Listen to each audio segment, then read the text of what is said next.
নমস্কার, বৈচিত্র্যের বৈচিত্র্যময় জগতে আপনাদের স্বাগত জানাই।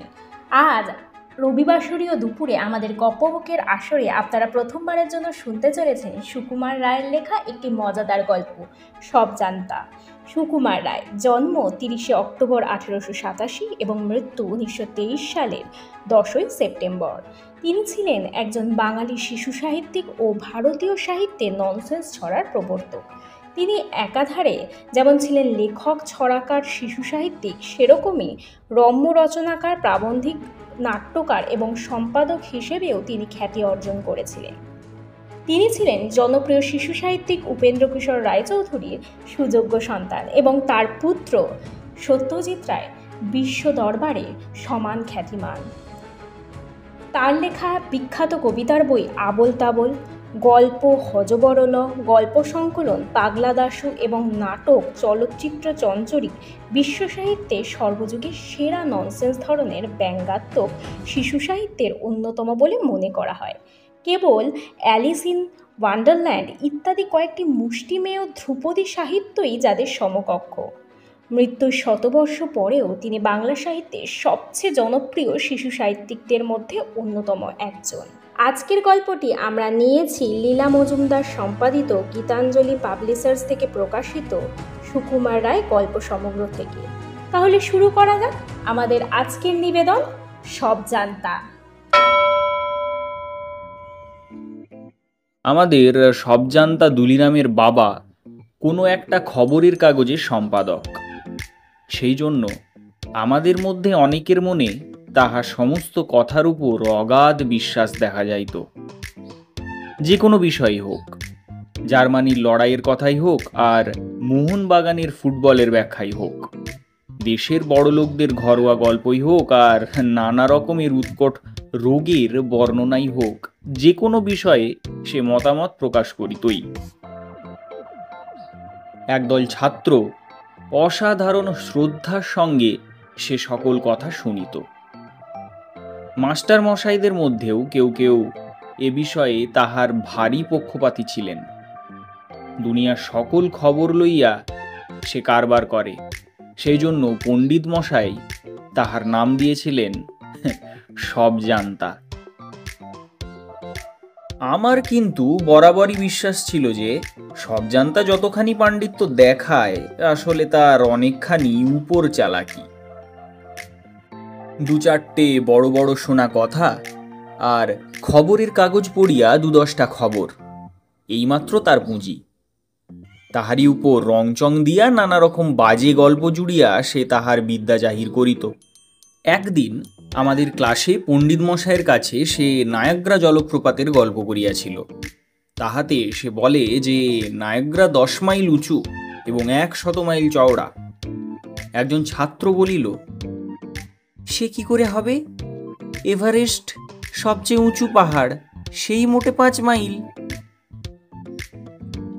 সব জানতা তাহাকে বাধা দিয়া বলিল, আহা, তোমরা তো আজকাল খবর রাখো না।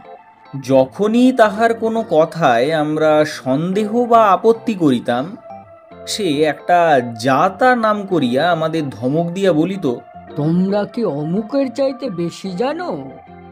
আমরা বাহিরে সব সহ্য করিয়া লইতাম, কিন্তু এক এক সময় রাগে গা জ্বলিয়া যাইত।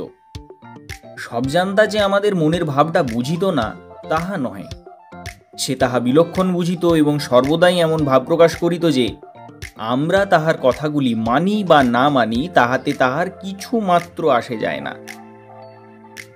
নানা রকম খবর ও গল্প জাহির করিবার সময় সে মাঝে মাঝে আমাদের শুনিয়া বলিত, অবশ্যই কেউ কেউ আছেন যারা এসব কথা মানবেন না, অথবা যারা না পড়ে খুব বুদ্ধিমান তারা নিশ্চয়ই এসব কথা উড়িয়ে দিতে চাইবে, ইত্যাদি। ছোকরা বাস্তবিকই অনেক রকমের খবর রাখিত। তার উপর তার বলচালগুলিও ছিল বেশ ঝাঁঝালো, কাজেই আমরা বেশি তর্ক করিতে সাহস পাইতাম না। তাহার পর কি কুক্ষণে তাহার এক মামা ডেপুটি ম্যাজিস্ট্রেট হইয়া আমাদের স্কুলের কাছে বাসা লইয়া বসিলেন। তখন আর সব জানতাকে পায় কে? তাহার কথাবার্তার দৌড় এমন আশ্চর্য রকম বাড়িয়া চলিল যে মনে হইত বুঝিবা তাহার পরামর্শ ছাড়া ম্যাজিস্ট্রেট হইতে পুলিশের পেয়াদা পর্যন্ত কাহারও কাজ চলিতে পারে না।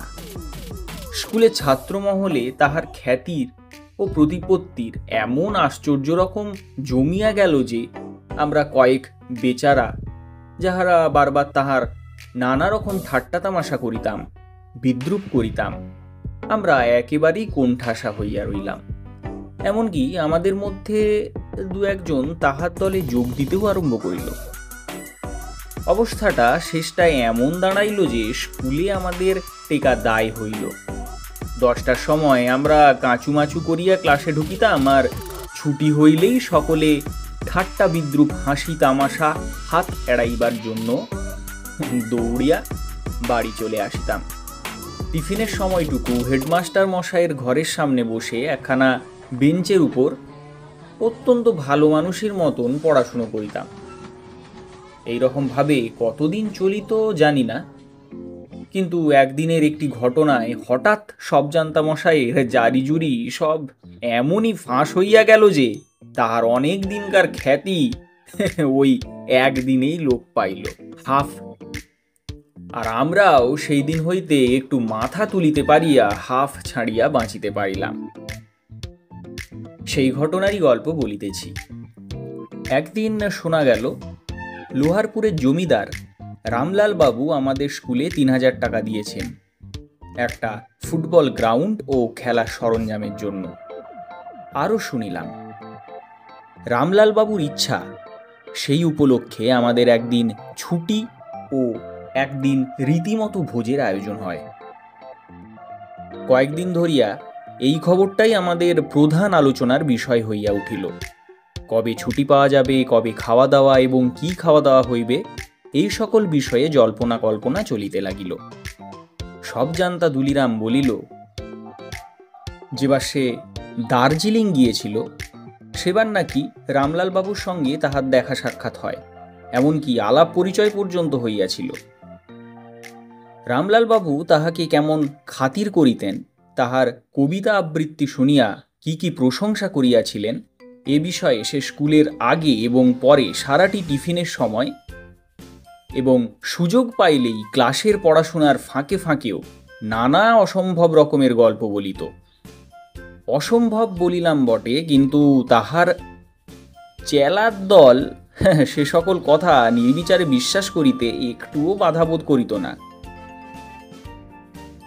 একদিন টিফিনের সময় উঠোনের বড় সিঁড়িটার উপর একদল ছেলের সঙ্গে বসিয়া সব জান্তা গল্প আরম্ভ করিল। আমি একদিন দার্জিলিংয়ে লাট সাহেবের বাড়ির কাছে ওই রাস্তাটায় বেড়াচ্ছি, এমন সময় দেখি রামলাল বাবু হাসতে হাসতে আমার দিকে আসছে, তার সঙ্গে আবার এক সাহেব।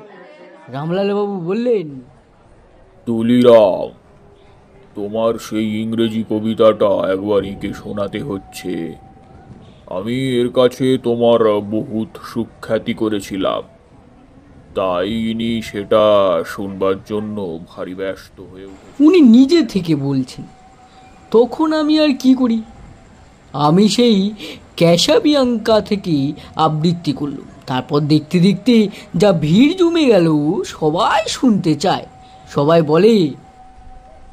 এমন সময় কে যে পেছন হইতে হঠাৎ জিজ্ঞাসা করিল, রামলাল বাবুকে? সকলে ফিরিয়া দেখি একটি রোগা নিরীহ গোছের পাড়াগে ভদ্রলোক সিঁড়ির ওপর দাঁড়াইয়া আছে।